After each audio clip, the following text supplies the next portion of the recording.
I know there's only 2 of you, but I said it 4 times because I wanted your attention. Doubly strong, just like everybody's got the attention now. They know 10 Bell Pod's back. The ratings, they're through the roof, but they can be even higher. And listen to old Vinny Rue right here. If you want ratings, bro, listen. I think we need to start this episode off with a bang.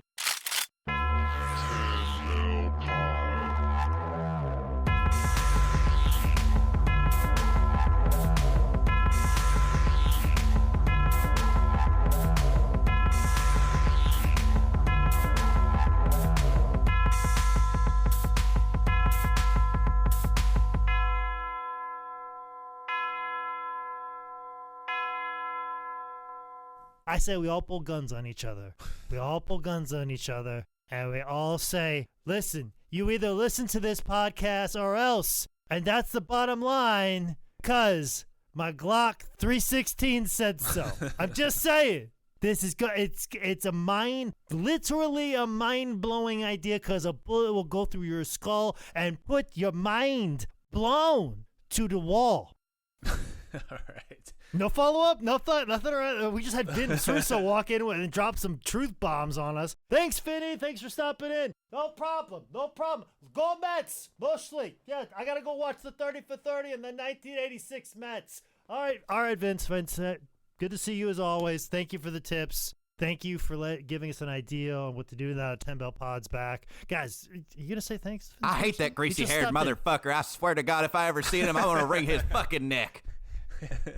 Get out of here, Jim Cornette. Get out of here. Sorry, guys. He blows in every once in a while. I find it funny that Vince and Jim Cornette walked in the same space, but they walked in and out like different doors at the same time. We were very close to having a podcast exclusive. We were about ready to have a debate with Vince Russo and Jim Cornette all of a sudden, guys. 10 Bell Pod is back. We almost had an exclusive Vince Russo, Jim Cornette debate or murder scene, whichever you want to call it. Passing ships. All right, hello and welcome back to 10 Bell Pod. I'm Nick Alexander, joined as always by the loose campin' Jake Manning. That one was a stretch. I'm sorry. No, I fucking love it. I love you to death. And I just had some artwork come through for my new t-shirt, which is probably available at prowrestlingtees.com/Manning. So, don't worry, you'll get Nick Alexander premium content t-shirts very soon with such quality things as the loose campin' Jake Manning.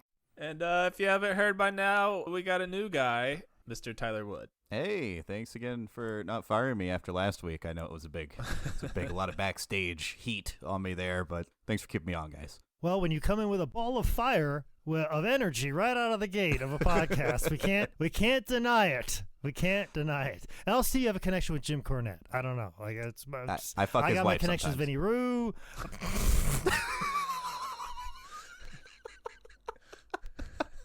Here I was worried about doing another bit because it might get me fired, but I don't think that one's going to get me fired. Leave it in, Nicholas.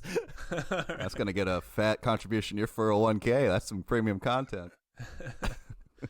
All right, get your guns out and point them at somebody named Steve, because today we're covering 4 Horsemen, Hart Foundation member, light heavyweight champion, and Hollywood blonde Flying Brian Pillman. Super cool, unique.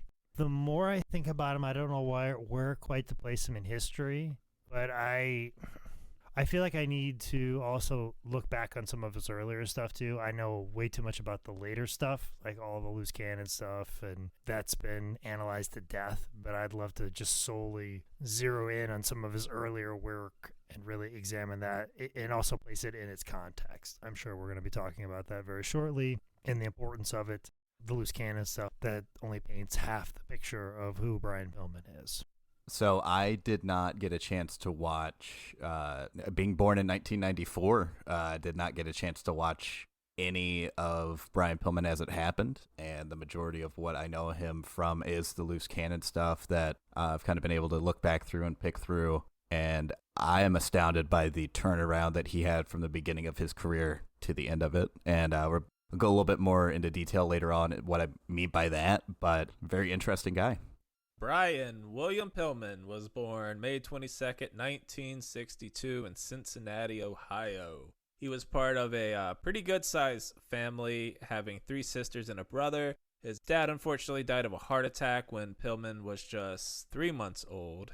Around 2 years old, Brian began having trouble breathing, so his mom took him to the doctor. The doctor found that Brian had polyps growing on his vocal cords, and since he was so young, these polyps were blocking his airway. They referred him to a specialist, but while waiting on the appointment, Brian had a rough night where he almost died, had to get an emergency tracheotomy, and this is the first of 30 to 40-ish medical procedures that would all lead to that gruff Brian Pillman voice. I can't do impressions. But imagine him having a gruff voice as like a preschooler. Yeah. Hey, you done with Chutes and Ladders yet? Like him just rolling up. Oh, you're not done yet? I'm going to take it. Okay. Thanks, teacher, for the juice box. I appreciate that so much. Just sitting over like a grizzled vet already as a preschooler, or like just sucking on a Capri Sun. If they had Capri Suns when he was a child, I doubt it. Just So, lead paint. Just lead paint. That's it. Due to his medical issues, Pillman obviously spent a lot of his early childhood in and out of the hospitals, and he would have a few more brushes with death just as a kid. Despite all this, went on to grow up and play sports. He was a super good hockey player before switching over to football.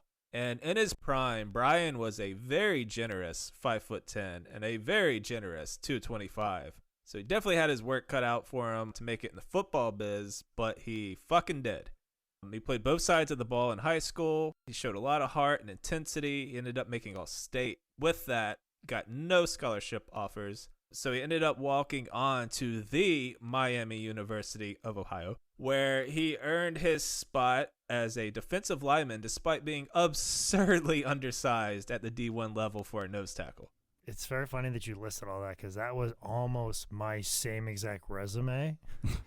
I, too, was generously 5'10". I, too, was generously 200 pounds and also played both ways and defensive lineman and almost played at, not a D1 school, but I almost played at a Division III school. I was going to play football and do track and field at Division III school, and I was going to get like a minimal like book scholarship. But it's very funny, those paths being very similar and attitudes being very similar, and I obviously didn't do that, but that mentality, like I know what it's like to be that person, and it takes a concerned amount of mental strength, determination to get to do all those things. And I can't imagine how many times he got told no and that's not possible, and even telling himself like this is a silly thing to pursue. So for him to pursue it the way he did at a Division I level is very commendable.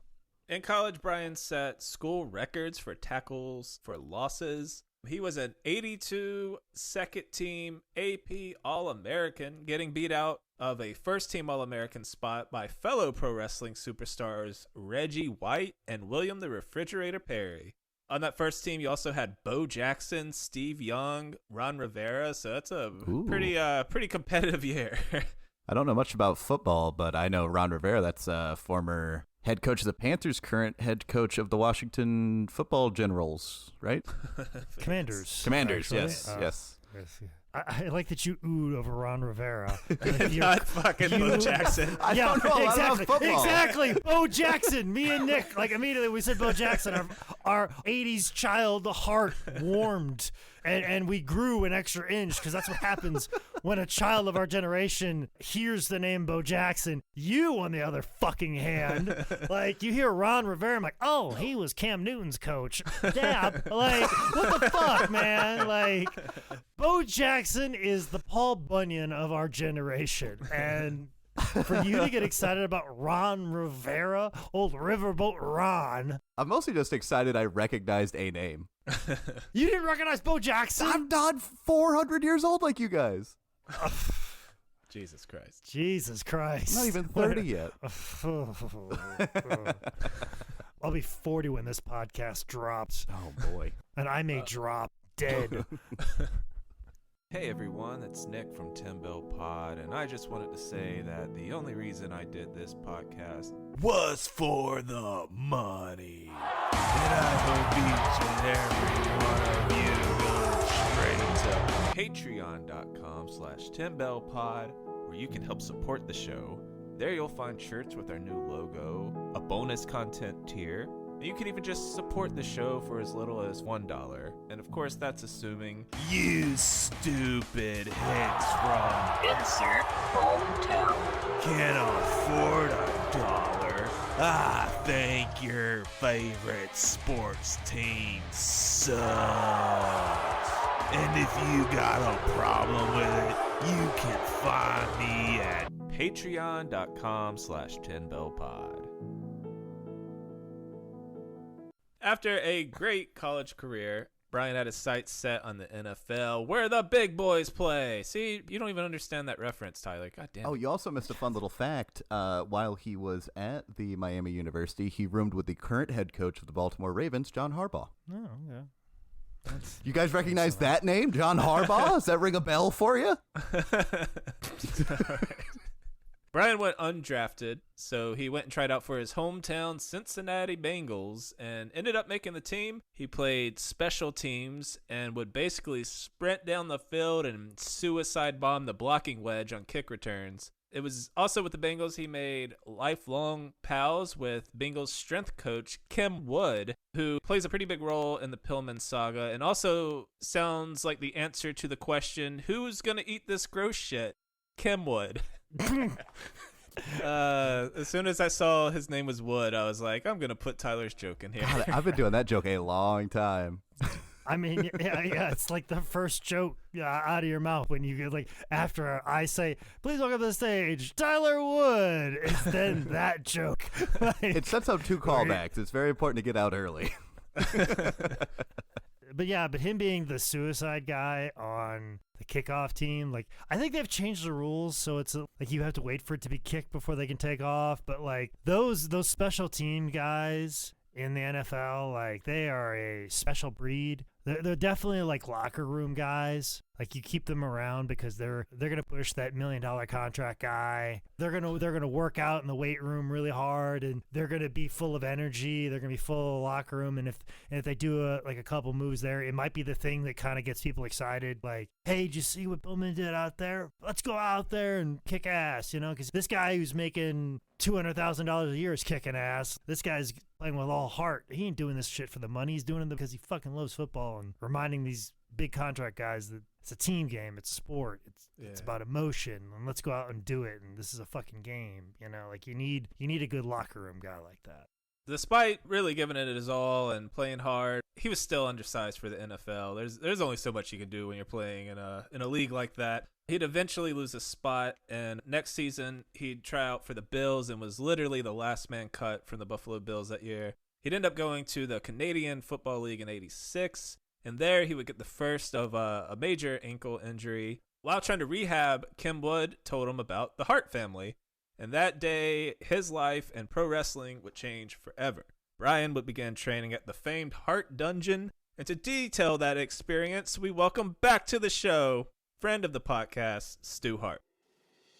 They think they're a young whippersnapper, but not as young as the other guy, the new guy. You see over there? Man, let me have you. That's what. I'm telling you this is what I used to do with Pillman. He came to the house. He knocked on the door. He rang the doorbell, but the doorbell didn't work. He just had the doorbell there, so that way it's more of an alarm. The alarm goes off, and it notifies me that somebody's at the front, and I sneak up behind him, and I have him. I grab him. I don't let him go. I see the veins like popping out on their side. I did to Brian. I had him locked in. I saw his last breath. I literally saw his last breath. I saw it. I grabbed it and I pushed it back in. Gave him life. People talk about the kiss of life as CPR. No, I say you catch somebody's last breath and push it back inside. That's just too hard. That's what I did. It's training. And eventually I teamed up with my dipshit son, Bruce. fucking nobody likes Bruce. But fucking Brian made him look like $1 million. So I was like, yeah, that's a wrestler right there. Not like Luther Lindsay, though. He was the only guy to ever take me. Here's a picture of my wallet. The only man ever had me. Don't you have like 40 kids? I have so many kids. And everybody I've ever choked out, I consider them my kid. Oh, okay. It's like I've choked out so many men. They're all my kids, all of them. As soon as I see their last breath and I push it back inside, I whisper in their ear, I go, "You're my kid now." All right, good to see you again, Stu. Thanks for for coming back in. Oh God. Okay, sorry guys, I'm a little blown up right now. Oh, it's okay. I think I just heard Stu Hart. He just strangled me in the hall. Oh, I he strangled me for a while, and I went black, and then I woke up again, and he said I was his kid, and I was like, I think it was the weirdest thing ever. Jake, congratulations. He's put his hands on you. That means you've technically trained at the Hart Dungeon. I guess so. All right, cool. I could be like one of all those Canadian wrestlers from 2007, say I was a Hart Dungeon graduate, when really it was just Bruce trying to stretch me in the basement. The Chris Jericho route. Yeah.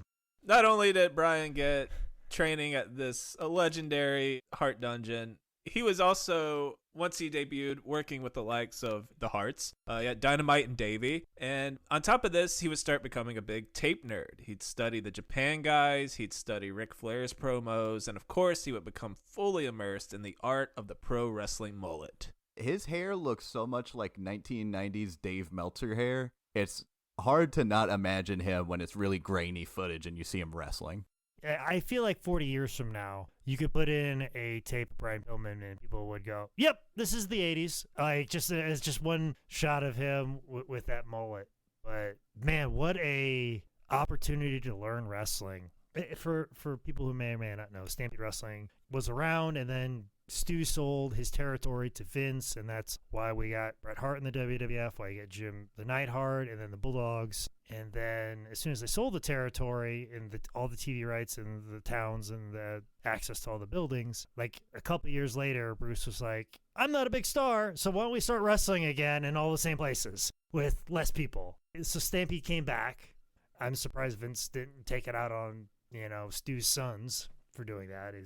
I guess Stu was just like, "That's my fucking other kid. He just likes the limelight." And obviously they weren't impeding upon WWE's business through Canada. But, the Bulldogs came back. They had a run there through Stampede, but it just wasn't the same. But also, too, this is where you get Pillman, you get Owen, you get Mike Shaw, you get Gama Singh, you get a lot of really great wrestlers. You also get a lot of, like, that early New Japan 90s wrestler. I think, like, Liger even came through for a short period of time. Kenzei Sasaki.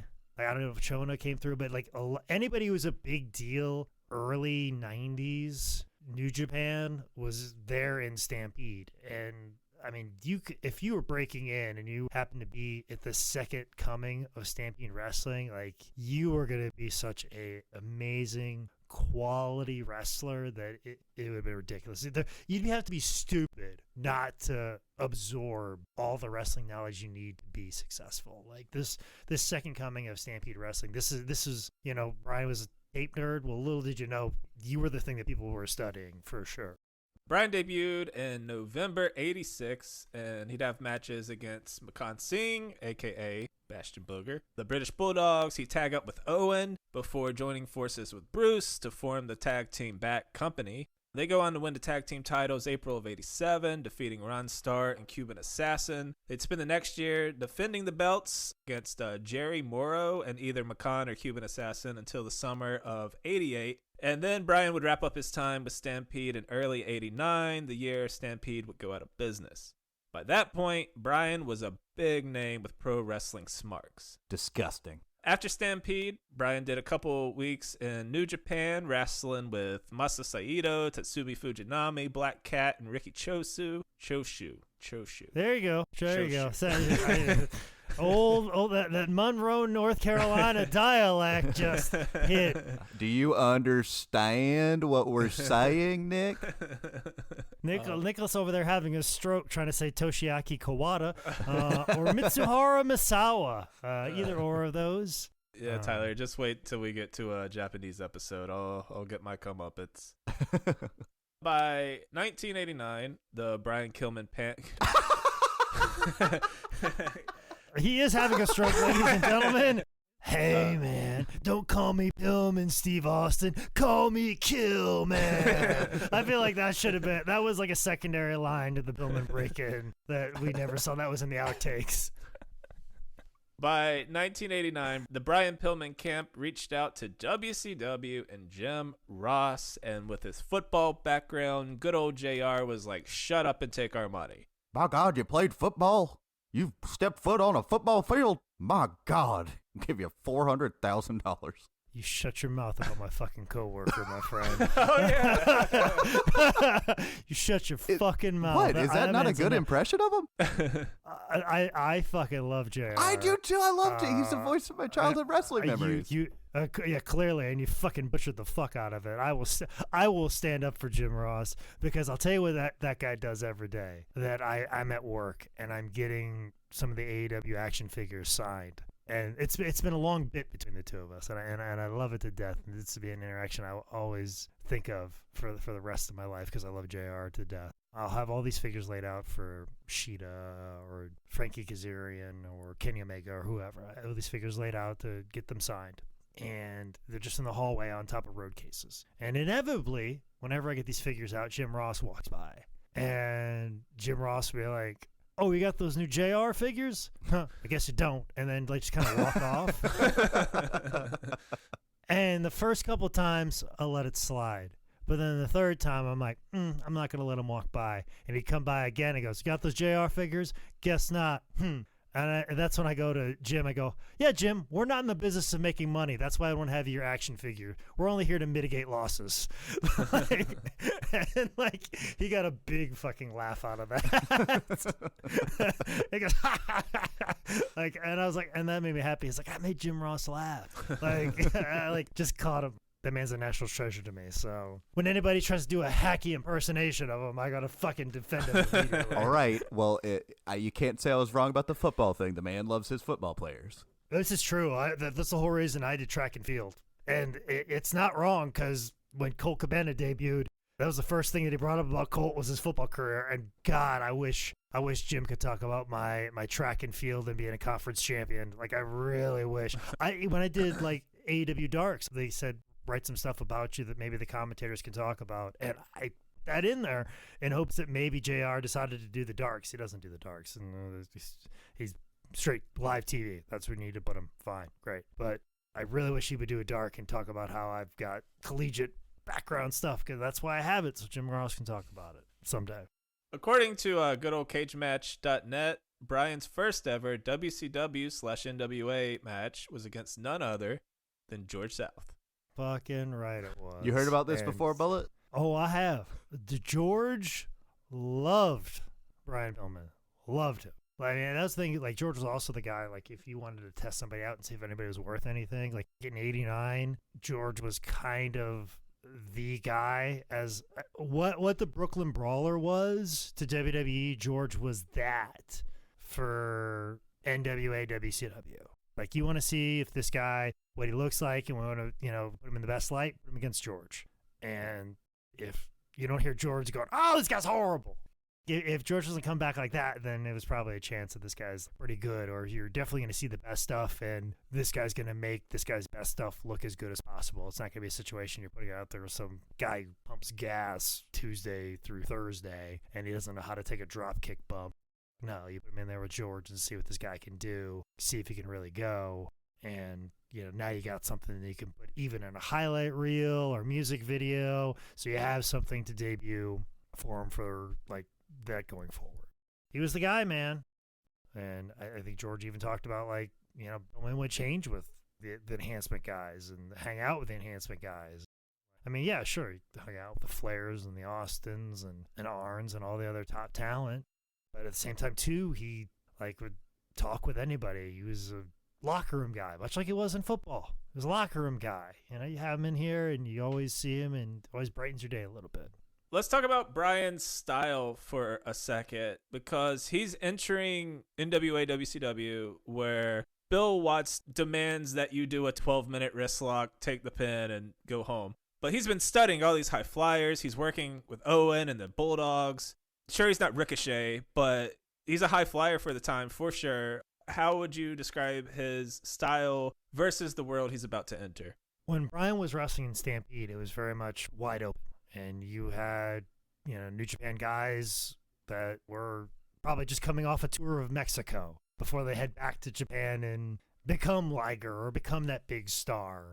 And obviously also coming from being around Dynamite and Davey, it's like go balls out, do every spot you possibly can, really wow people with your athleticism. And then walking into the world of Bill Watts, where it's always big dudes, wrist locks, finishes, and promos, and like long drawn out angles with big gruff looking dudes. The idea of like high flyers and all that is not quite what he's looking for, but Bill Watt always, defends that like all the rules that he put in place was to create more heat, because he saw Bob Eaton as a guy that could get heat for using those high flying moves, because in his mind, like, Bobby was one of the best high flyers in the world. So in his mind, like, he makes jumping off the top rope illegal. When Bobby is later in the match and Jim Cornette hops in the apron and Bobby does a move and jumps off the top rope, oh, he's supposed to get heat for coming off the top or doing those things that are outside the rules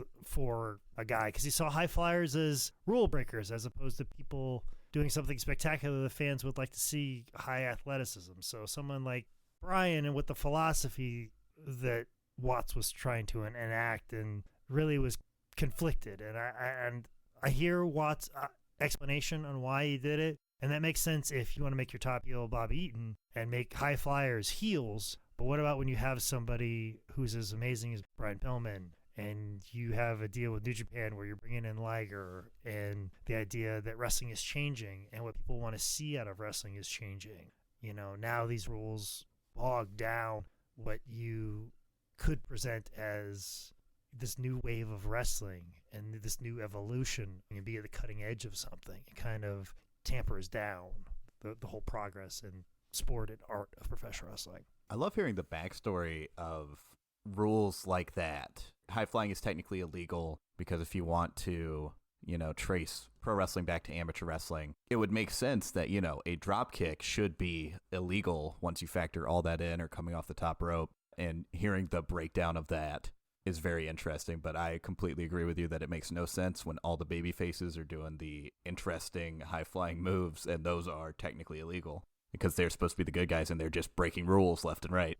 It's also interesting, like, him coming in, like, seeing his body versus how his body is from what I know him mostly from with the loose cannon stuff. He looks jacked. I don't know if it's the difference in the style of gear that he was wearing or what, but he seemed like a pretty sturdy dude when he first came in. Well, he just came off of playing pro football, and also I think the loose cannon stuff was mostly after his accident, so I think he lost a lot of, muscle mass. There's no way Bill Watts wasn't like, high flying, that's what the Mexicans and Japanese do. Ban it right now, because I'm Bill Watts, and I'm a goddamn racist. Dude, that makes more sense that he was still bringing them in, but he was like, they're heels. Yeah, exactly. Liger's a heel, you see him jumping? They're gonna do a sneaky Pearl Harbor. It's called a diving headbutt, for God's sakes, Bill. Ugh. Bill Watts is in a weird place in my mind. There are things that he says that I think are very smart about wrestling and how pro wrestling can be designed and put together and how you can tell a compelling story. Then you read that interview he did that got Hank Aaron very mad, and rightfully so. And you're like, man, like, whatever I felt about you is like the complete opposite now. And come on, dude. What's wrong with you? So Brian rolls in on the house show loop, working Mike Rotunda, the Raider, Stampede colleague, the Lunatic, a.k.a. Bastion Booger. He was getting a lot of wins, kind of getting over with his style in a federation where anyone under 6'7", 490 was called a beta cuck concession stand worker. He'd have his first pay-per-view match at the first ever Halloween Havoc in 1989 against Lex Luger, getting a shot at the NWA United States Heavyweight title. And to speak on kind of what Tyler brought up, he's in the ring with Lex fucking Luger, a guy who is getting pushed solely for his body. Brian looks just as good. I mean, Luger has a little height and mass on him, but like, I'd rather look like Flying Brian here. I have a question. You guys didn't watch this. You weren't around to watch this when you were growing up, were you? I lived it. Okay, good. I was in the back with George South and Italian Stallion doing jobs. Am I supposed to give a fuck about Lex Luger? Because I've never been extremely impressed by him. Oh, shut your fucking mouth. Like, here we go. He looks bad in this match. In the Halloween Havoc match, he does not look good. I don't know how new he is to everything, but he looks bad. Well, I don't disagree. Like, early Luger, like, not a good fucking wrestler. He had him in an arm bar. Luger completely no-sells it to yell at a fan in the front row. Like, he's wrenching on his arm, and he's just yelling at this fan. It's ridiculous. Early Luger, if he's not wrestling like Flair or another member of the Horsemen, like, it's not a good match. Because for whatever reason, I take that back. For very good reason. Like, the Horsemen were like, hey, we got Luger. We've got to make him look good because we got to draw money, and we're at the top of the card. Where, like, if you're in a mid-card match with Luger, you're going to have very little, like, incentive to make him look good because he was probably a dick to you. Yeah. And Luger admitted to you very early in his life he was a dick. And so you're going to be like, you know what? Fuck it. I'm not going to make this guy look good. But if you were friends with Luger, which, surprisingly, if you were top of the card or a main event guy, you were friends with Luger because he hung out with those people because he viewed himself that same way. That's why him and Sting always had great matches, had good tag matches together, and the Steiners liked Luger, so they had great matches. But, like, yeah, these early Lugers, he was never going to pull the best out of somebody. But if he had the right dance partner, he could have some great matches. If you were, like, especially if you were mid-carder and you didn't have to draw money with him, if he was just going to be a booked match, he was just like, you know what? I'm not gonna like work with this guy, or I'm not gonna meet this guy halfway. And Luger's talent never could bring himself up to a level to save himself from that. And that essentially is the kind of the tragedy of early Lex Luger is if he had a good attitude, I think we were looking at Luger in a completely different way. I think if he had a good attitude and realized, like, hey, I got the spot because I have a good body, he may be like a John Cena type. Yeah. Not known for in-ring presence, but known for character and staying power. And backstage, guys really want to have good matches and put them over. And someone like a Shawn Michaels can be like, I can have a great match with this guy. Have a Triple H, like, I can have a WrestleMania main event with this guy. And, like, yeah, we got to keep putting in the main event. He's one of our hardest workers, and yeah, he's in this spot. We put him in it very fast, and he had a look, and he had something going. But fuck, he's got a good attitude. Let's keep putting him in the main event. I feel like we could be looking at Luger the same way we look at John Cena and his wrestling ability if Luger just had a good attitude. Are you saying that Lex Luger just needed an attitude adjustment?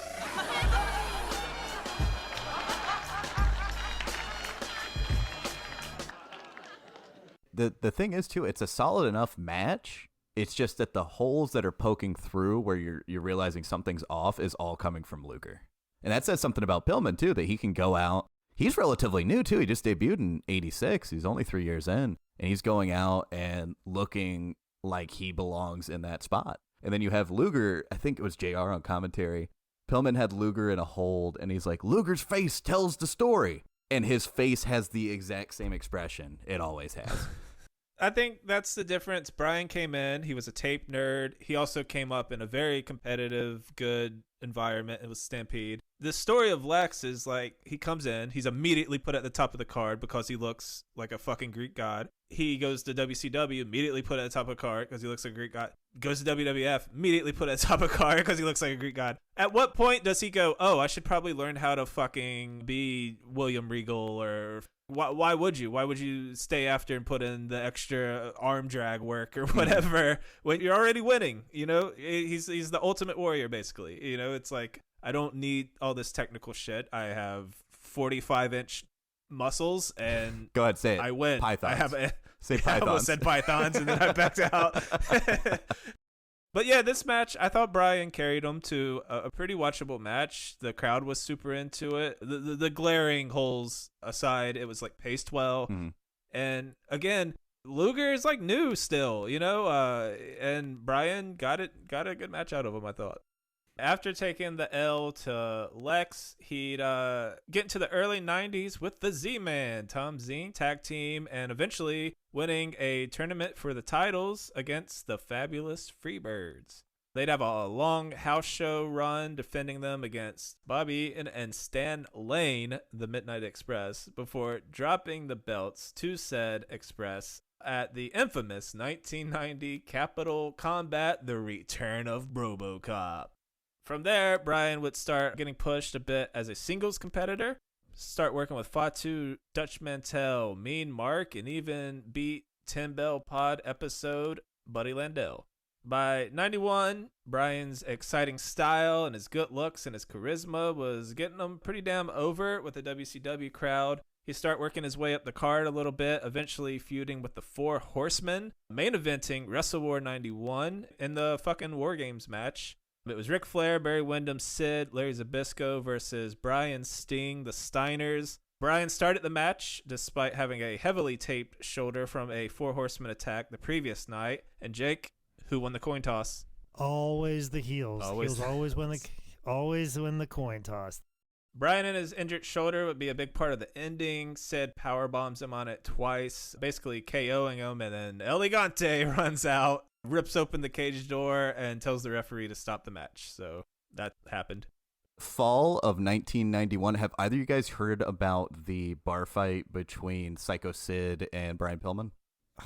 Of course I've fucking heard about the fucking fight with Brian Pillman and fucking Psycho Sid. Like, of course I fucking So I just want you to check me if I get anything wrong. Thank God. I know you will.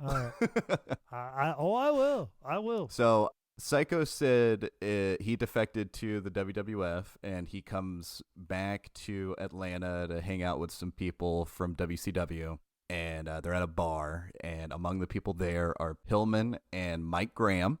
And he might have had heat with both of them, or just Pillman. I'm not really sure, but they start yelling at each other, jaw-jacking back and forth. And before they come to blows, Sid Vicious leaves and comes back with the great equalizer of a squeegee that I guess he planned to clean Pillman with. And everybody just laughed him out of the building, and he left, never to be seen again. I didn't know he got left out of the building. Oh, yeah. Sid. Yeah, everybody, because it's a fucking squeegee. Yeah, he didn't do anything. He went to the car to go hit them with something, even though he's as big as a fucking house. I know. Like, he's like, I'm gonna go get something to fuck these guys up. Like, he had some sort of bat in his trunk. He didn't. He had a fucking squeegee, and they just fucking started laughing. And then, like, what are you gonna do? Eat a guy who's like belly laughing on the ground? What are you gonna do? Like, beat the shit out of him? Like, not even Sid's that much of a piece of shit. Bryan would continue his Four Horsemen feud, breaking off mostly the feud with Barry Windham, losing to him at 91 Super Brawl, leading to a loser leaves WCW match at Clash of the Champions 15, with Bryan teaming up with Elegante and Barry teaming up with Arn. In this match, only the person who takes the pin is kicked out of WCW. And they, like, just don't play up the gravity of the situation whatsoever. It's a short 3-minute match. Gonzalez doesn't even get tagged in. Bryan takes the pin after getting pushed off the top rope from behind from Barry and then kicked in the face. And for a loser leaves town match, it's just like bam, bam, bam. Match is over. Bryan's career's over. Yada, yada. Here's a promo for Great American Bash. Like, no drama, no build-up. Just bam, bam, bam, bam. Bye. Yeah. And that's very typical early 90s WCW. Like, it just, like, you look back at some of those early WCW stuff, and it's so schizophrenic. It feels like they were trying so hard to be WWF at the time, but they lost. But they have these wrestlers that's like not their thing, and they didn't want it to be their thing, and they're just going out there begrudgingly and just doing this stupid shit, and then be like, I hate my job, at least the check's clear. It's so fucking weird. It's so schizophrenic. It made little or no sense, but it did birth something that been used time and time again, tried and true by old Dusty Rhodes himself, and that is the Yellow Dog gimmick. With Bryan gone, a mysterious masked man would show up, and that was Yellow Dog, who beat Johnny B. Bad at Great American Bash 91. He do some house shows before showing back up at Clash of Champions 16 as Brian Pillman, where he would beat Bad Street, who is who, Jake? The character of Bad Street, which is Brad Armstrong, which I think they even called him Fantasia. But yes, Brad Armstrong, none other than.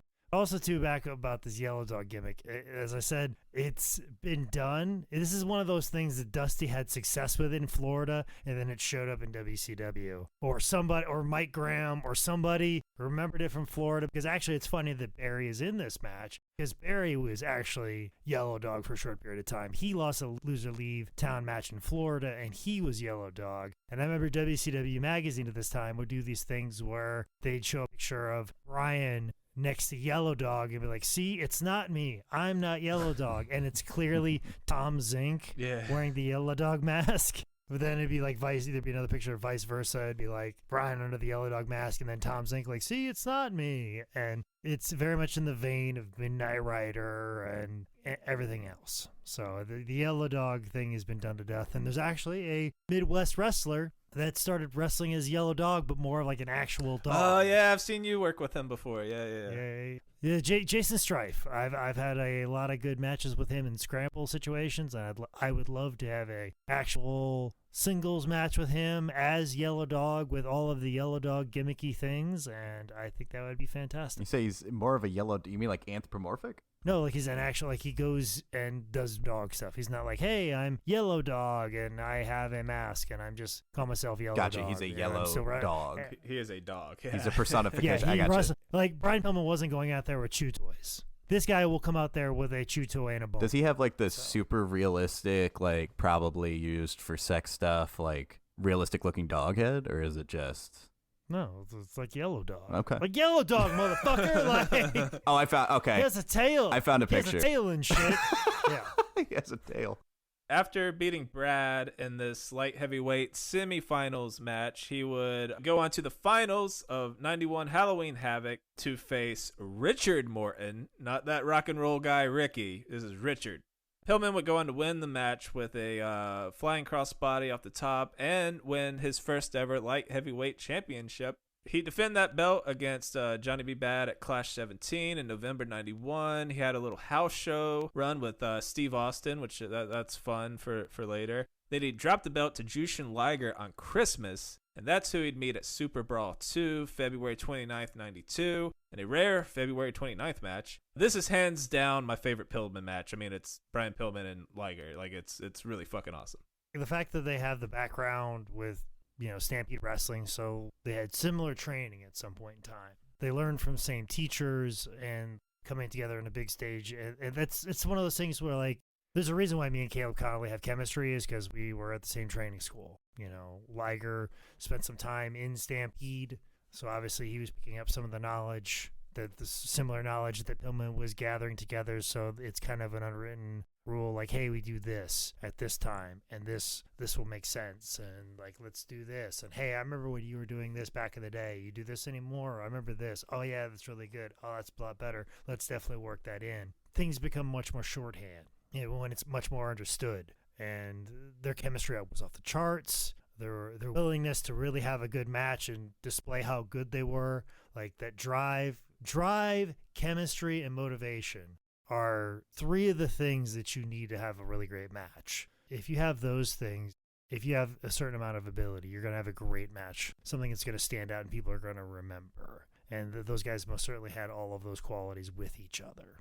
And it's also probably stands to reason that like two high flyers are going to gel in a probably more exciting way also. And these two, a lot of double drop. I think there were 2 double drop kick spots. Just fun stuff to watch. Barry Abrams from Syracuse University won the Super Brawl 2 ring announcer competition. That was announced during that match. Good for him. Very happy for him.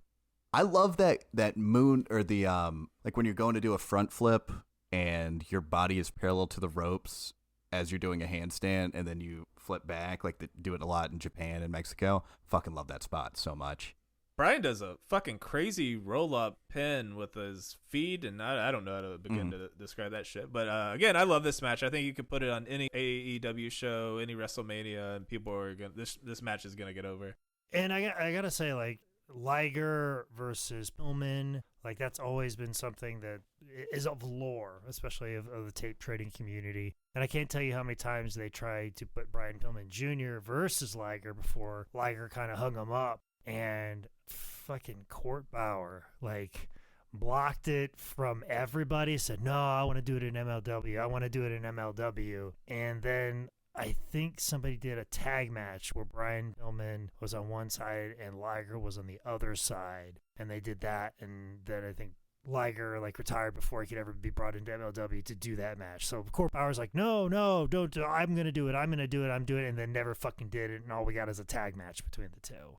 So, and I don't know if because that tag match happened, Court was like, well, it's not that special anymore. Fuck it. I don't know, but I know a lot of people tried to do it. I think we even tried to do it at a Super Show for WrestleCon one year, and we were told we couldn't do it. And then it didn't happen. So it was very frustrating. We never really got that match because I think that would have been a cool little bookend to the Liger-Pillman saga. That sucks because they were very close. Because they had the tag match, and then I know Pillman was on the same card where you were in the 6-man tag with Liger, right? I don't think it was that show, but I think that's the show we were going to do it at originally. Yes. After winning the belt, he defended against Brad Armstrong and Scotty Flamingo, worked the house show loop, and even do a couple tag matches against Diamond Stud and Oz. Brian would lose the title to Scotty Flamingo at Beach Brawl 92. He'd get some Starrcade 91 action in the Battle Bowl, teaming up with Beautiful Bobby to lose to Abdullah and Sting. Then he'd spend the next couple months not really doing too much, and I think this is when Bill Watts takes over and brings in all the rules and just really cut his legs out from under him. On top of that, the light heavyweight scene just kind of disappeared, which we'll get into right here. September 2nd, 92, Clash of Champions 20, which, fun fact, is Andre the Giant's last U.S. pro wrestling television appearance. Anybody want to see that? It would also be the last time Brian Pillman would be some beta babyface because he was about to turn full-blown motherfucking heel. Light heavyweight champion Brad Armstrong was supposed to defend the title against Pillman, but while on a tour of Japan, Brad injured his knee in a match with Great Muta, forcing them to cancel the Clash 20 match and Brad to vacate the title. Brad is on a crutch giving a promo to Jesse the Body when a pissed off Brian Pillman interrupts. He calls Bradley a coward and a disgrace, and then Rick James bitches him right across the face, launching a feud between two of the great in-ring technicians of all time. The accents. Yeah. And all those three, Brad Armstrong, he had a subtle Georgia accent. Yeah, he did. He had a little bit of a twang. But then you had Pillman going, hey, I think you're a fucking coward. All raspy voice. And then you had Jesse what's this all about, Pillman? This big, boisterous, can't you see the man's hurt on crutches?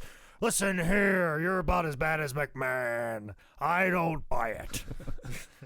Their feud would mostly be a house show run, which sucks. They'd get a handful of TV matches, and of course Brad makes Brian look like a big badass heel. I mean, those two working together is nice. Brian would soon get tossed into the next phase of his career. He'd have a short tag team with Barry Windham before Barry was replaced by none other than stunning Steve Austin for one of the coolest things in both men's careers. Pillman and Austin had some matches, I think even some TV matches tagging up together, but those were just matches, like a one-off, throw these dudes together. But now they're about to get Facebook official. They'd start feuding with Ricky Steamboat and Shane Douglas over the tag team titles, having some really great matches. They'd end up winning the titles in a March episode of WCW Worldwide. So a tag team formed by Dusty Rhodes kind of just closing his eyes and pointing at two dudes they had some gold on them. They were really getting over. It was cool to see Pillman start to finally get some personality out. Before that, solid wrestler, but seeing the intensity that he started to show in these promos is kind of like that glimmer of what would eventually become the loose cannon. When you just leave guys to their own devices, that's when you really find out if somebody's talented. And you can't do that with everybody because some people just don't have the personality. But if people are just kind of be hey, throw some guys together that have some talent and ability, and they're both feeling the pressure, hey, if this next thing doesn't work out, they're going to fire us. You get two guys together with some talent and ability and chemistry, magic can be created. I mean, you look at the New Day. They just threw those guys together, they had a plan for them. They're no, that's not really us. And then they didn't care about them. They just kind of let them go out there and do whatever. And then all of a sudden they do something entertaining, and they do it again next week, and then people look forward to seeing that thing entertaining, and all of a sudden they go on, people care about these guys, and that's what ends up happening is that you just let guys to their own devices, they'll come up with something. And that's what Steve always talks about with his time during Bryan is like they were thrown together. They didn't know what to do. Like, well, let's make this work. Let's figure this out. Let's do something. Let's try this. Let's try this. And then, Bryan was like, let's do this. Let's do that. And then like just bouncing ideas, traveling down the road together, figuring out, trying things out. Because, hey, if this doesn't work out, we're fired. So since they wouldn't give Steamboat and Shane a rematch, they started a feud with Dos Hombres, an up-and-coming lucha team that turned out to be Ricky and Shane. But weird thing about this is Shane was actually fired from WCW during this time, but the angle was already laid out, and the way they taped shit, like, the results really depended on this feud happening. So they let Ricky take his mask off, but underneath the other one time it would be Brad Armstrong, and one time for the pay-per-view it would be Tom Zink. And the Slamboree match is in a steel cage. Ricky dives off the top, which is pretty fun. After the feud with Steamboat and quote-unquote Douglas, which that sounds illegal, right? To be like, hey, Shane Douglas is under this mask, but it's not him. Like, that's, like, legally not cool. Oh, I mean, yeah, I don't know quite. I don't remember if they said directly this is Shane Douglas. Oh, no, they like, for sure said this was Shane Douglas. Well, then, yeah, that'd probably be a thing. Like, that's probably, I mean, if they said, like, that has to be Shane Douglas, there would be enough of an inclination. We're surmising and assuming. But if they're like, oh, that's definitely Shane Douglas, then that's probably a violation. But what are you going to do? Deal with the Shane Douglas, get his lawyers and go against Ted Turner lawyers? That's where a lot of things die. Is like, do you have $10,000 for a lawyer? Nope. Okay. Well, then I'll stop talking shit about Ric Flair on GT. So next up for the Blondes was probably, their biggest kind of moment in the sun here when they started feuding with the Four Horsemen, mainly Ric Flair and Arn Anderson, after going on Flair for the Gold and mocking them for being old. They do a parody called Flair for the Old, which sounds like a very niche porn. Ageism aside, Flair was getting mocked for being old in 1993 and then wrestled like 25 more years. It's fucking crazy. The Blondes would take on Arn and Rick in what was Rick's return match from WWF in a 2 out of 3 falls match. And it ends in a weird way. So Rick and them get a pin, and then the last fall is a DQ. So they technically win 2 out of 3 falls, but they don't win the belts. I've never seen any kind of like outcome or ruling like that. As a fan, that would piss me off so much. It seems like a way to like squirrel your way out of it. Yeah, it seems like an ending to any Monday Night Raw. After this match, Rick leaves to focus on the world title, so he's replaced by Paul Roma. Arn and Paul lose to the Blondes at Beach Blast 93. And then the blow-off match is so weird because Paul replaced Rick, and then Brian Pillman got hurt, so he was replaced by Steven Regal for like this big blow-off match of just, I guess, Arn and Steve. I don't know. It was very just a clusterfuck. The injury would be a big part of the breakup of the Hollywood Blondes. While Brian was rehabbing, Steve would get lured away by Colonel Rob Parker in the stud stable. Brian came back from injury. They'd end up turning on each other, having a small, kind of disappointing feud. And the tag team was dead by October 93. Yeah, and Brian, from what I know, was just kind of like knocking around WCW at that point and kind of disgruntled about everything. Like, he didn't have any faith in me. I found something that got over. I get an injury, and it's all just kind of taken away from me, and you won't do anything with me. But you know I have ability. I got the receipts with Flair and Arn to show that we have ability and we're good, and you won't do anything with me. Like, George South tells me a great story about how disgruntled Brian could be, and he would be open about it. Like, he would say, like, hey, I got 180 days left of my contract, or he knew that George was, like, booking a lot of shows with Stallion for BWF, and he would wait for like whoever the booker was, or like an executive, or somebody who's like running shows like Gary Jester, like somebody that was like an executive, and he would just look for George and be like, hey George, you got any bookings I can take this weekend? I want to wrestle instead of whatever I do here. He would just like very loudly file his complaints very annoyingly. But he also had some really great matches. Like at this time, I remember a WCW Saturday night where him and Buff Bagwell had this really good fucking match, and they did a double cross body spot that is just so perfect of a spot. It seared in my mind forever. And it's like about the time I got cable, and I remember Brian having really great matches and being like, oh, this guy's really good. I really got to start paying attention to this guy when he's on TV. Much to the same sense of how I felt about Brett Armstrong at that time, and Arn Anderson, and even Bobby Eaton as a Blue Blood. Like, those were kind of my guys that when they were on WCW Saturday night, don't change the channel because there's going to be a good match with them for sure. September 4th, 95, Brian Pillman was the first ever match on Monday Nitro live from Mall of America, where he beat Jushin Thunder Liger. And your new show, you have a match to hook people. Send out Liger and Brian Pillman. I mean, Bischoff was running things by then, so it's like kind of a new era. But that's a lot of confidence in a guy. It's like your opening joke as an unknown comic. It's like you have fucking 10 seconds to hook these fuckers until they're texting on their phone, and they send Brian Pillman out. That's probably why he's more frustrated when it comes time to renegotiate his contract too, because they're like, we trust you enough to be the opening match here in the first Nitro, and he goes, well, obviously that's going to translate to money, right? And it didn't. And I can understand how that's very frustrating for somebody to trust you not to fuck something up. You go out there and you deliver, and it doesn't translate to them taking care of you. And I gotta see why he did it from like all the podcasts I've listened from Bischoff. Like, he wanted to get to the Super Junior stuff. And what better way to get there and kind of introduce like your built-in audience of WCW of like, hey, well, this is where we're going to go is Pillman and Liger, but eventually we're going to get Malenko, Mysterio, Jericho, Guerrero. Like, we're going to get to those.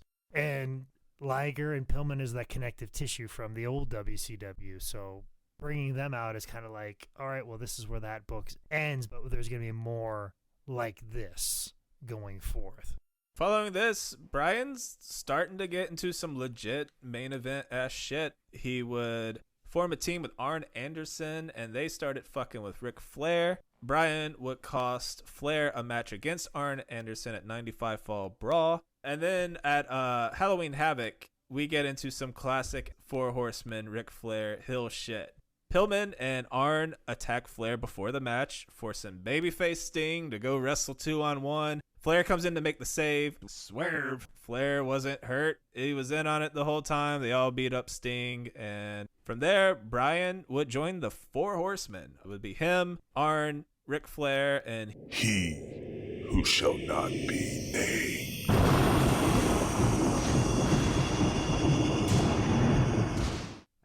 You're glazing over. Like, if I'm going to talk of something good about this man, like, it's fucking good. They jump Flair. Sting is out there having this amazing match with Pillman and Arn, which rightfully so, and probably pretty easy to do because those guys are incredible. Ric Flair comes out in fucking street clothes, rooting Sting on for the tag. Come on, getting the crowd doing the whole baby face. Give me the tag, give me the tag, give me the tag. Finally gets the tag. Everybody loses their minds. People are wooing. Flair hits the ropes, bounces off the ropes, and punches Sting right in the face. It's the funniest. It's been done by Rick so many times, but gosh, I still laugh every time I see it because it's so comically put together so well. Some shit just works. Yeah, it just does. By the end of 95, Pillman was starting to flirt with this whole new loose cannon gimmick. Still a member of the Four Horsemen. He started acting a bit nuts, looking like a Jack Kurt Cobain. He'd start blurring the lines of kayfabe and reality, and I like to think that after just a few weeks of hanging out with Ric Flair, this nice, quiet Cincinnati boy turned into a full-blown lunatic. Oh, no, he was raised in the nasty natty. He's always been a fucking lunatic. This was for sure one of the first times where he's mixing some really behind-the-scenes pro wrestling shit and saying it to the marks in the audience. Do you remember this? Where you were growing up through this? I remember some of it, but I didn't get most of it because I was like a kid. See, I was the same way. I was a kid. I didn't. And so this is I think you and I are the argument on not saying some of these insider terms. I feel like there's an argument to be made against doing that, where I feel like everybody's like, no, talk about it. Go ahead and talk about it. And it makes it feel more real. Well, it's real if people understand it and obsesses over pro wrestling that much. Like, what we got to remember is not everybody obsesses about it as much. Some people just casually watch professional wrestling. And you want to scoop up casual fans because it's the difference between 5,000 people coming to your event and 8,000 and 10,000 people. You know, you want to scoop up because once you get past that 10,000 mark, you're scooping up some casual fans. And like if you want to draw bigger houses, make more money, sell more tickets, sell more merch, you got to scoop up some of those casual wrestling fans, those kids that aren't obsessing over it. They just may follow their favorite wrestlers on Instagram, and that's all that is. You know, when you start talking about like super mark insider terms, then that 7,000 and 5,000 becomes even smaller. You want to say as much to translate to everybody, so that way they feel more included, because if you say something and only a small amount of people know what's going on, it may tune them out, much like in the same sense of what you're saying about a comic. That first joke has to hit. If you say something that they don't understand, it causes people to go, huh, what? Oh, what's on my phone? And then move on and not pay attention to you. I mean, there is that danger. But if you're of that passionate fan, and they say something that's very inside, you're going to lose your goddamn mind. You're going to tweet about it. You're going to talk about it on your podcast and your YouTube channel. You're going to tell your friends about it. You're going to probably drag friends to the show. So it can be a way to create good business, but it also can turn people away. So it is a weird double-edged sword, and both sides should be recognized. I don't know, which is better, because now I can look back at that loose cannon stuff that he was doing and saying these insider terms, and I could look at it like, oh wow, that was really cool, as a 40-year-old man that's seen an extensive amount of pro wrestling, where as a kid I was still enjoying it because it's like, oh, Brian Pillman saying crazy stuff, but I don't know what it is. Some highlights from this loose cannon run. January 23rd, 96, Brian was taking on Eddie Guerrero at Clash of the Champions 32, and if you are a fan of the word fuck, this is your match. Eddie kicks Brian out of the ring. He goes out being all crazy. He grabs Bobby Heenan by the neck. And Heenan has a history of neck issues. He freaks out and screams, "What the fuck are you doing live on TV?" And then Brian pulls the tights and beats Eddie. And Bobby was pretty broken up by this because he's such a professional that he's like, I can't believe I said fuck live on the air. Which makes me think that like Bobby Heenan's podcast wouldn't be as good as we'd hope it to be if he was that weirded out about saying fuck into a live microphone, because we say it a lot here. I think somewhere in this time period, there's that story where Brian goes to the TV convention, still with WCW, and like beelines to Vince and gets a picture and maybe drops some "I'm gonna come work for you" shit. Yeah, he used Meltzer's credentials to get in there. Fucking Meltzer. Yeah, and as we know from the Dark Side of the Ring, he tried to get Ken Wood's credentials to go to the Super Bowl and run in the middle of the field. Because Terry Funk was telling him that was a good idea. And he goes, well, Funker's right, if I run out of the middle of the field during the Super Bowl. What does it sound like Terry Funk trying to sell him on that? Oh, God damn it, kid. I see what you're doing. I get it. I think it's great. It just really warms my heart that you're really taking the business serious. Now, if you want to take this business a little more seriously, if you want to quit pussyfooting around, I suggest you strip butt naked. I mean, wang her out. Wang her out. Wang her just blowing in the goddamn wind, and then run on the field during the Super Bowl. It's early 90s. It's probably the Buffalo Bills. They're probably getting the shit beat out of them. Nobody gives a goddamn about the game. So security's going to be a little laxed, because they're going to worry about all these Dallas Cowboys doing unsavory shit after the Super Bowl happens. So that'd be the perfect time to run on the field, because security is going to worry about all the drugs the Dallas Cowboys are going to do in the locker room. So I say, buy a ticket to the Super Bowl, strip butt ass naked, and just claw and scratch and climb up that goalpost. It'll take them at least an hour to get your ass down. And if you chain yourself to the goalpost, then they got to get goddamn tools. You got John Madden using the telestrator, circling your wanger right there on NBC. Brian Pillman would have been an elite naked streaker. Like He's that's a out hard running man to all the catch. cops. I know. Yeah. I feel like Terry. I think Terry put the naked part in there, but definitely the chaining himself to the goalpost. I think was discussed, or at least the Terry for 10 Bell Pod was painting a different picture because saying the word wanger in a somewhat southern slow accent is much funnier. You said wanger in such a way that I was like, Jake's talked to Terry Funk about penises before. Sometimes, like I tell my girlfriend, sometimes these characters I gotta go all the way through. Once I'm in there, I gotta go all the way through the end to come back out, and she's just gotta sit there and listen to it the whole thing until I come out the other side. Yeah, you don't want to get stuck in there. That's bad. Then you're you're Jared Leto. You gotta find a little button on the bit and then get the fuck out.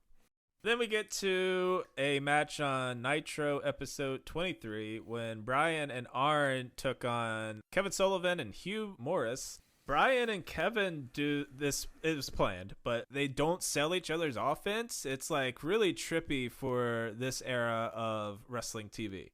This would all set up a match at Super Brawl 6 where Brian took on the Taskmaster, Kevin Sullivan, in an I Respect You strap match. It's basically an I Quit match where you're supposed to beat your opponent till they say they respect you. Very Aretha Franklin. Brian and Kevin seemingly shoot fight before Brian grabs the mic, drops a I respect you, Mr. Booker Man, and just fucking leaves in 59 seconds.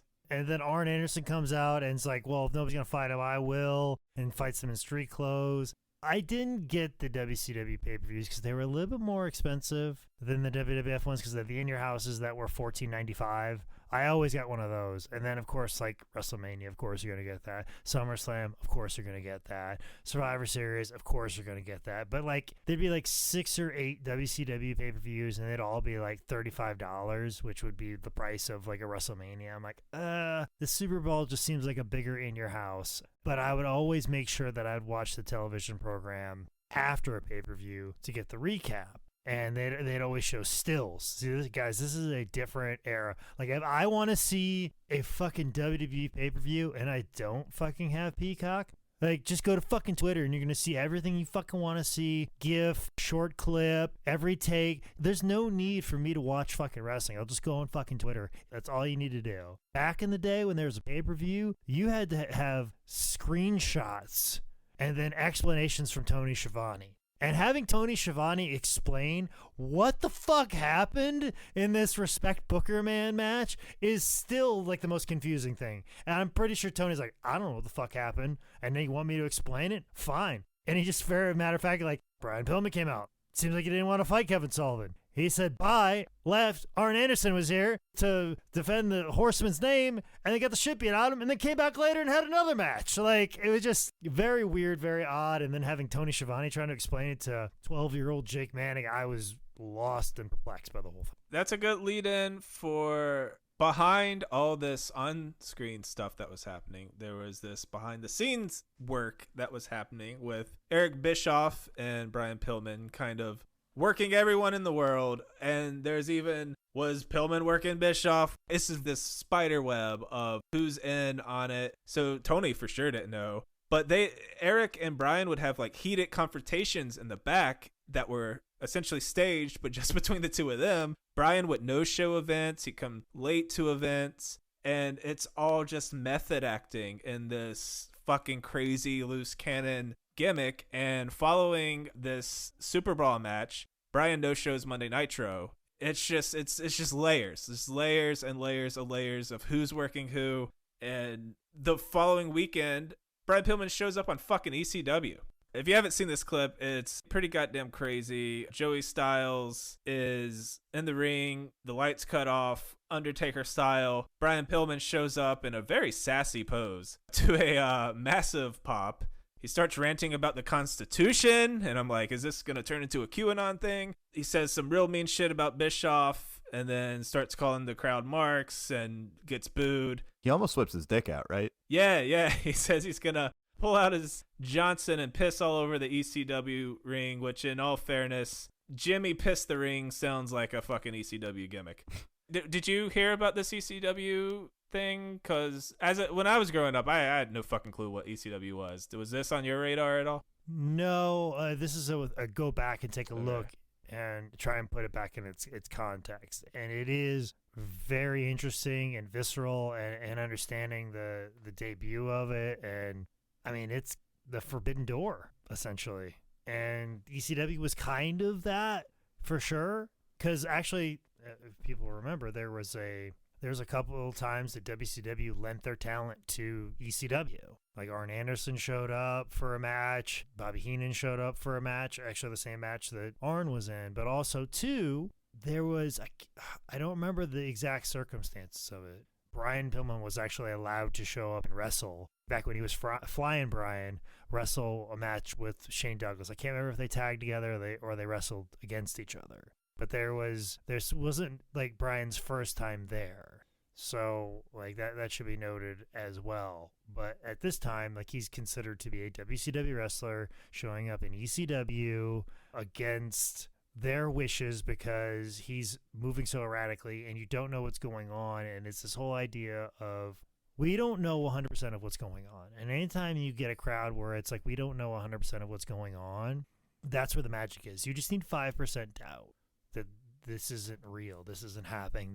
He didn't just walk in through the door and say, like, put me out there, you know, and force him to go out there while he still has a contract with WCW, especially with like some of the stuff that was going on with like Cactus Jack showing up with the WCW tag belts one time. Like, there was this weird thing that was brewing, and almost like the culmination of it was like Brian Pillman just appearing as a fuck you to WCW, and it was just this weird thing. And it's funny that you bring up Joey Styles, and it's kind of, I was gonna bring this up a little bit later, but I think it kind of works into the mysteriousness of this whole angle and this whole thing that's going on. This is a story that doesn't get talked about a lot, but it's the thing I always think of when you'll talk about like this loose cannon thing. Such a genius. I remember Joey Styles telling a story. They used to film a lot of the promos at Paul Heyman's parents' house, because Paul Heyman lived with his parents, and like the editing studio was in the basement of his parents' house, and they filmed a lot of promos. And according to Joey Styles, when they were filming promos, like actually like the one where he was like butt naked, like smoking a cigarette on like a cigar on the couch, I think that was like Paul Heyman's family couch. Like, I guess when they were filming some of those, Brian Pillman took a shit on the floor of like Heyman's family home. And Joey Styles was like, "Oh my God!"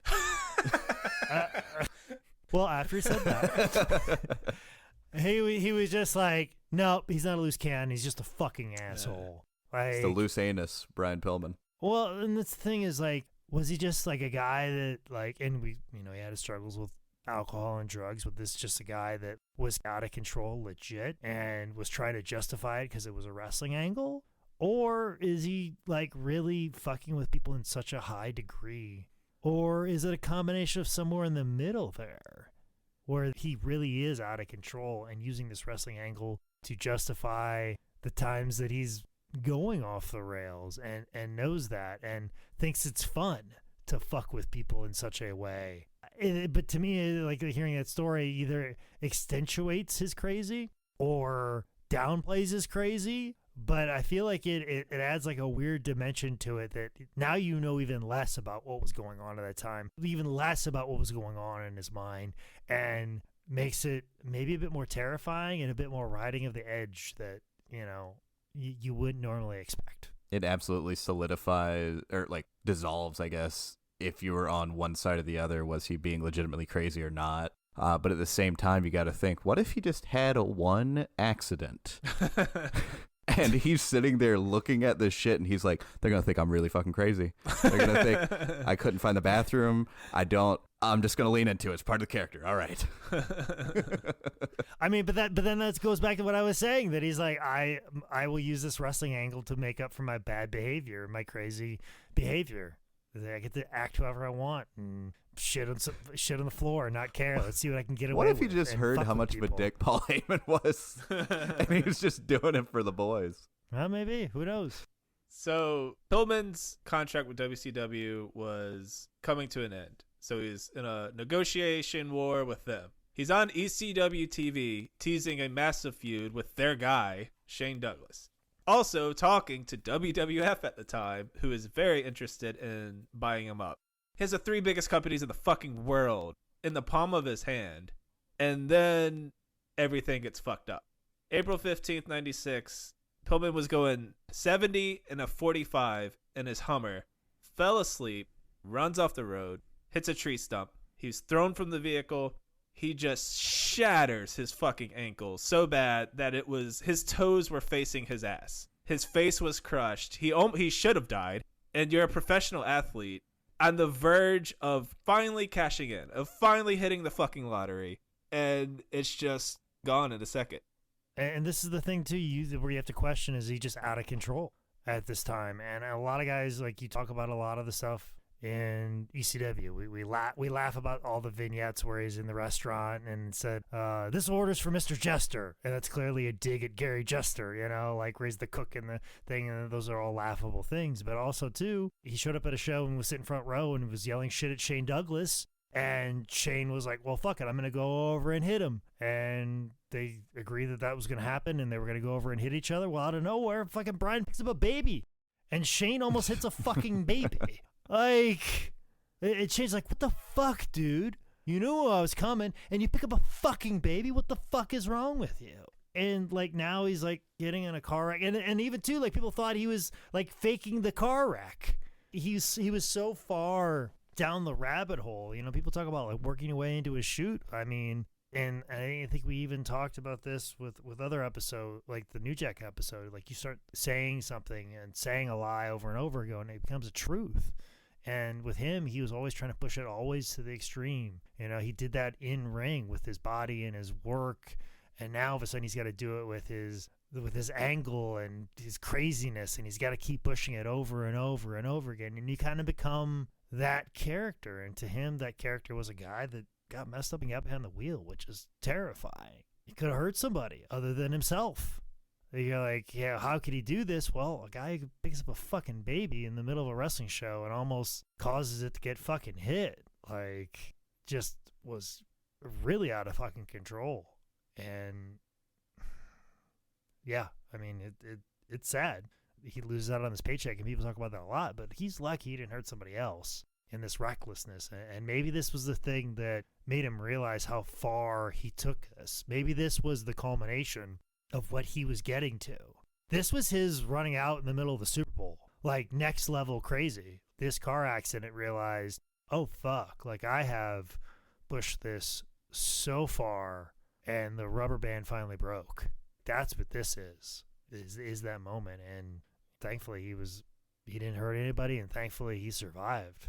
There is that line of doing a bunch of crazy shit, a lot of dangerous things, and some of it putting other people in danger. And it's a very, very fine line, but I'll be damned if this shit is not entertaining. Like, the stuff that he's doing, the loose cannon stuff, and, like, imagining being a smart mark in that time, be losing your mind in a way that probably those people hadn't since they saw Hulk Hogan when they were kids. Like, it was putting a spark back into wrestling. It's just a shame that he was putting himself through so much that his demons were kind of causing him to lose control. I mean, his demons were able to be hid. Yeah. In this thing. That's the thing. They were able to be hidden in all of this. But, I can't disagree with you. It's some of the most exceptional work. I mean, to this day, the image of him doing the promos in the restaurant, and he was like signing a check, and he was signing an autograph, and he was just like, I'm not crazy. And he looks right at the camera, dead eye, and is just stabbing himself with a fork right in the fucking arm. You couldn't take your fucking eyes off of it. It was mesmerizing. As are most train wrecks. Every second. Yeah, and that's what he was creating, was a train wreck. And you can't control that for long. But in the midst of that, he made some amazing art that it tends to happen when people are that out of the control. There is great art involved in that shooting star that burns the brightest burns out the fastest. Yep. So luckily for Pillman, WWF was in a gambling mood, and they decided to offer him a contract anyways, and you have to think it was a fraction of what he could have got without the wreck. A fracture, if you will.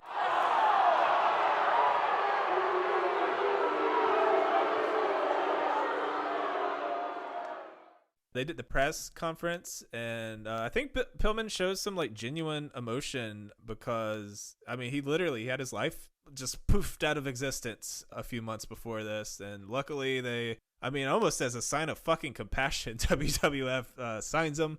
He makes his first appearance at King of the Ring '96, but as he was still recovering, Pillman started working as a commentator, and then he would get kind of thrown into this Stone Cold Bret Hart feud.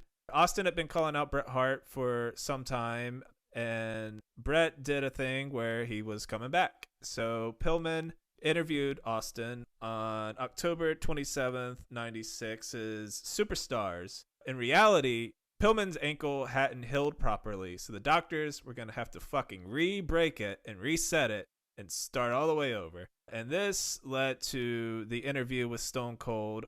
Austin beats him down, does the whole foot in the chair, stomp on the chair. Yep. Anytime I've ever heard people do that, they always like, do the fucking Brian Pillman, because we got to add fucking to it because we're pro wrestlers. Do the fucking Brian Pillman, Pillmanize it. Like, that's what it's referred to. You either Pillmanize the arm, Pillmanize the neck, Pillmanize the leg, whatever it is. It's always like, that's what it's referred to. Jim Cornette was talking about how there's a way you can use the chair like that won't hurt the other person. What was he talking about in the Dark Side of the Ring? Well, that's the way that he did it is you put it in like that. It doesn't hurt because you can stomp the chair in a certain way and how it collapses. Oh, I gotcha. Okay. Yeah. Because if you stomp it one way, it will close it for real. And then if you stomp it the other way, it's just like hitting the seat, I guess. And it's straight, the force goes into the mat. Yeah. With Brian legitimately on the shelf with his new foot surgery, they still wanted to get into this Stone Cold angle. So here comes November 4th, 1996, Monday Night Raw, and just the infamous clusterfuck that this would all be. Oh, I remember watching this as a kid and being fucking glued. Fuck, I shouldn't have loved what Vince Russo did with wrestling as much as I did as a child. Anytime that it was like stuff outside the ring, like that was just fucking weird and shit like that, was just really intriguing to me. Like seeing these guys outside of the ring, like always fascinated me because they were larger than life individuals. If I just saw them in the ring and just do their thing, like, yeah, that's great and cool. But then when they would do stuff like backstage or in the real world, and like breaking into somebody's home and the calling of the cops, and then the real cops got called because everybody knows like Brian Pillman's like there, and it felt so visceral and real. And the whole pulling out of the gun thing was like, holy shit, what's going on? And I felt like it was like, I feel like this was like a typical like, yeah, we're gonna get to him and he's gonna pull a gun out. But then nobody thought of like, okay, well, how are we gonna land this bird? Like the end really didn't make a lot of sense. Like I feel like there was more thought put into the empty arena match where Terry Funk got the wood out and then tried to take Lawler's eye out, and then Lawler kicked the wood and hit Terry's eye, and Terry was like, my eye, like it wasn't like a situation where Pillman shot the gun and then it ricocheted and a piece of gravel got in Stone Cold's eye and he had to go with an eye patch, and then we built to like take your eye match or something like, or both these men have been crippled over this prosthetic feud. eye on a pole match. Something to where it's like both these men have been crippled out of this feud and injured and maimed, that we got to put it in a steel cage or something along those lines. Like nobody used this as a way to get to something else. It's like, oh yeah, he's just gonna pull the gun, he shot, and then he left, and then we'll never bring this up again. Although I'm sure you probably wanted to get away from something this nasty and weird as fast as it happened, but I would have liked to see how it was all going to play out, but I don't know if it really was meant to play out any further than what we saw. So it was interesting. It was weird, and it felt like Cops, for sure. So storyline-wise, that was something I wanted to touch on with it. It made sense that the cameras were there for once. Not so much the ones on Stone Cold, but like sometimes you see backstage stuff or stuff out in the world, and it's like, why exactly in the world of wrestling is this camera here? But since they were interviewing Pillman at his home, it made sense that one was there, and that helps things a little bit. Yeah. It just make it feel not as hitting you over the head with, this is a show. I don't know if that was live. No, it was. Bruce was? Pritchard, Okay. Conrad asked Bruce why they didn't just tape it. So that's nice, polished, bam, bam, bam. Yeah, no. I see. Because this is why I bring it up. I don't know why Conrad would think it would look better if it was polished. I don't Let want me to put explain words to in you his mouth. Maybe polish is the wrong word, but where they could put a button on it. So this is live. Is the point? I don't want to put words in. Okay, well, good, because I feel like it comes off better live, and I think anybody that thinks differently.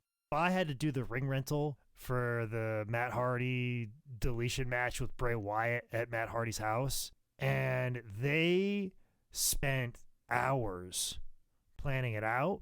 It's like they had Vince in Connecticut watching the feed of everything and producing it over and over and over again. And they were there almost to the point that they had to cut some stuff because they were losing the light.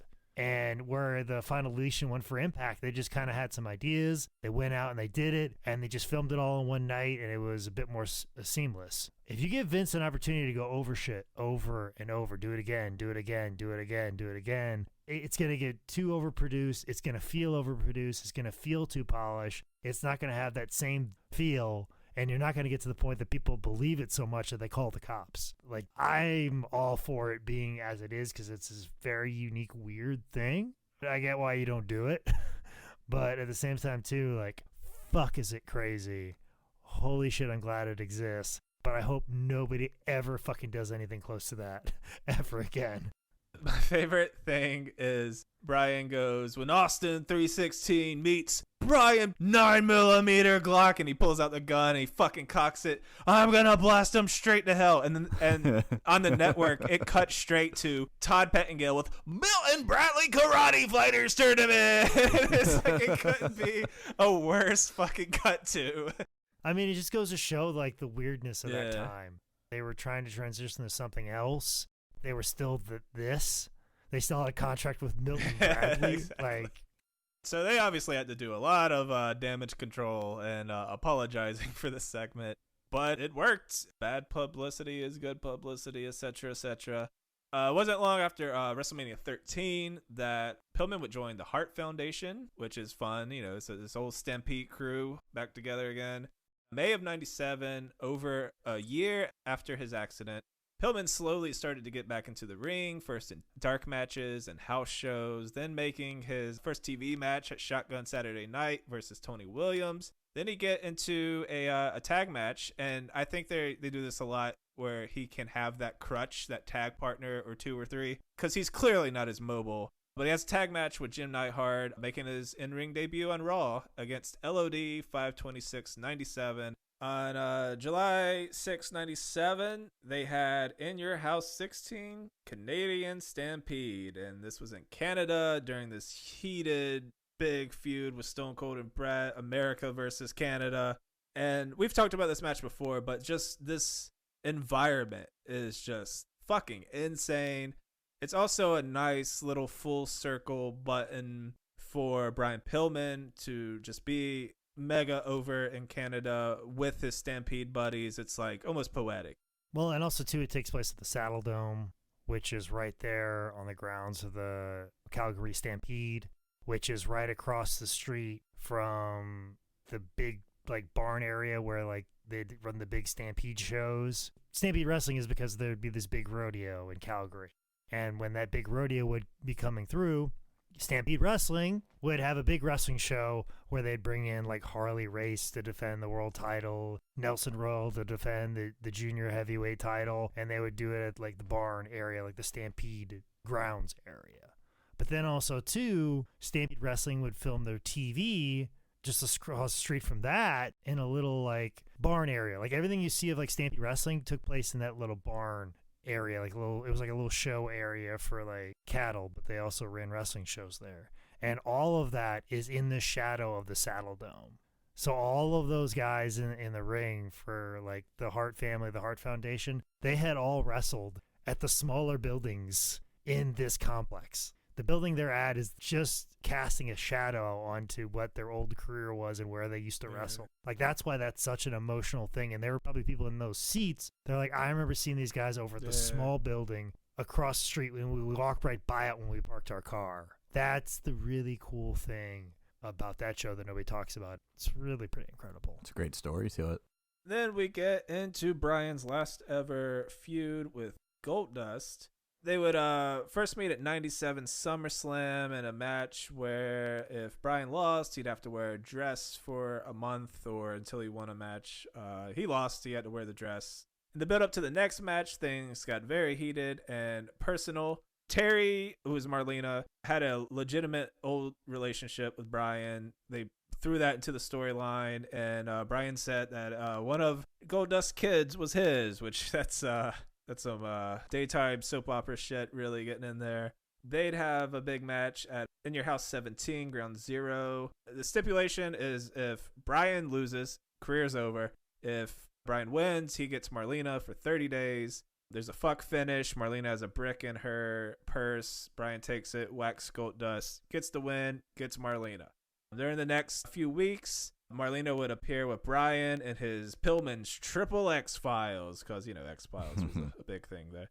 Some sexual innuendos with him and Marlena. And I think the thought here was they were going to slowly flip Marlena into a heel. Fuck you, Goldust, et cetera, et cetera. Goldust wins her back, I'm sure. Because we all know, Nicholas, once you make women property, they just fall in love with you immediately. That's what Vince Russo will tell us about women. If you make them property, they'll fall in love with you and be on your side. So Marlena was going on the pole? Is that what we could have assumed? I don't even know what to respond to that one. I feel like you should be chastised for it, and it's also weird. Like, I feel like when you said that Bryan said that one of Goldust's kids is Bryan's kid, I think they're referring to Dakota, who's also a co-worker of mine. Oh wow, so really? That's real weird too. That's really weird shit. too.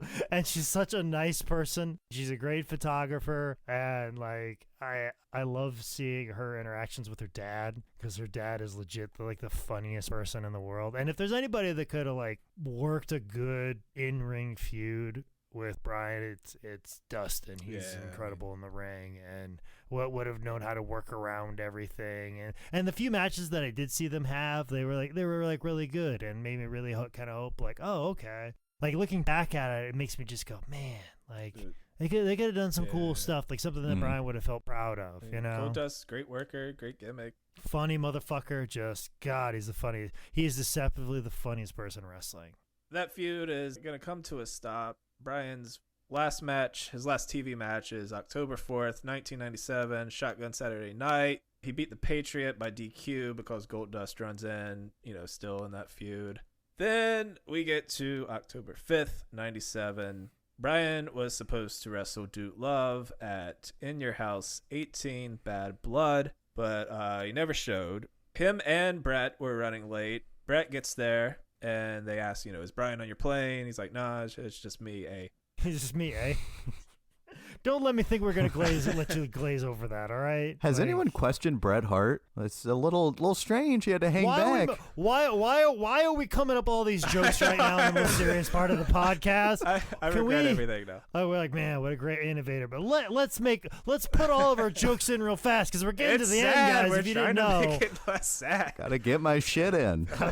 I get it. Both of you guys are comics, so when you get uncomfortable and you get nervous, your reaction is to make a joke. I get it. I was the funniest person at my grandmother's funeral. I know how it is, but that's not a brag you make. Like,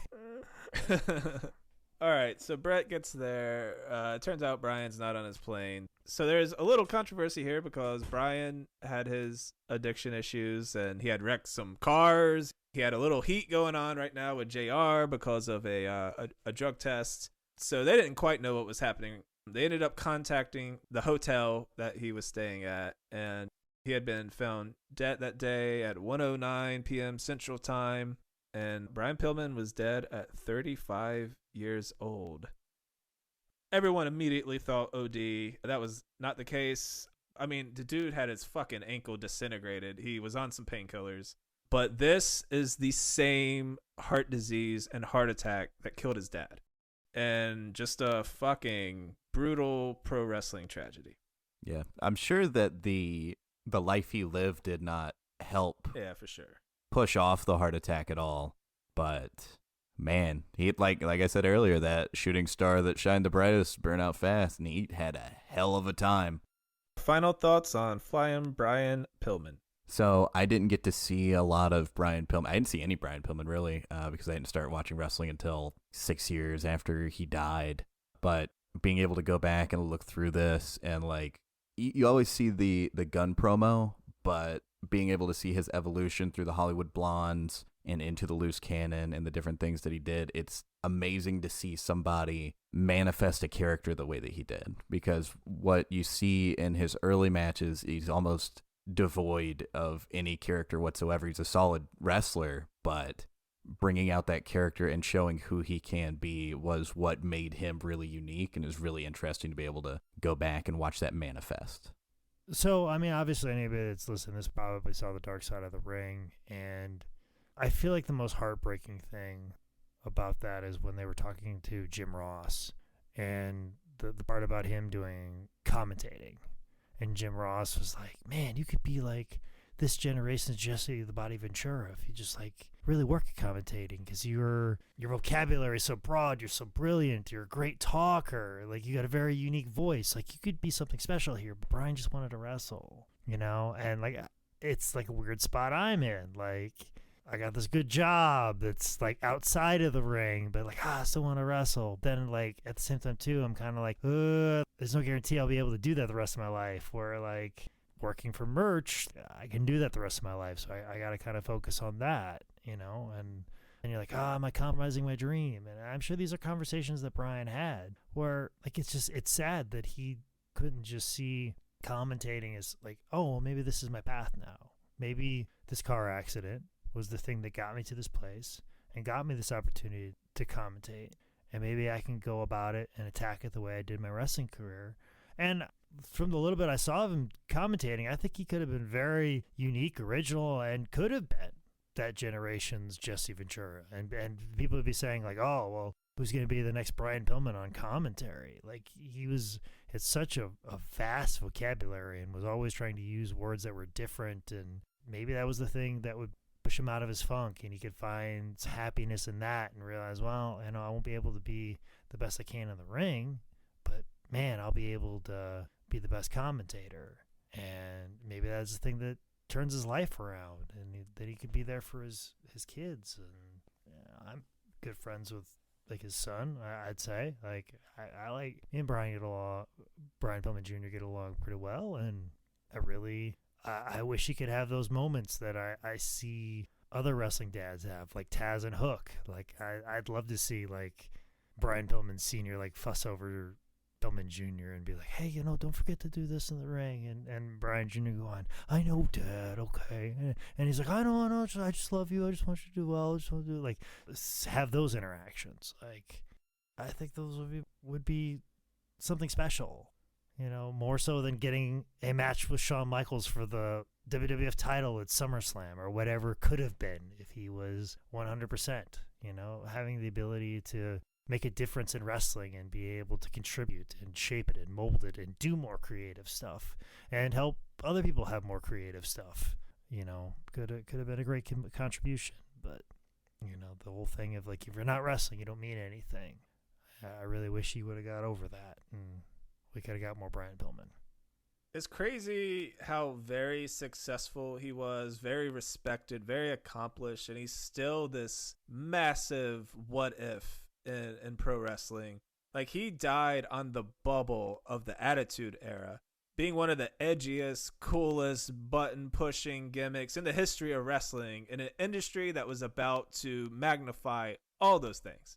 He was never going to be Flying Brian again with his injury, but goddamn, on the mic, just unleashed in the Attitude Era, it would have been just insane.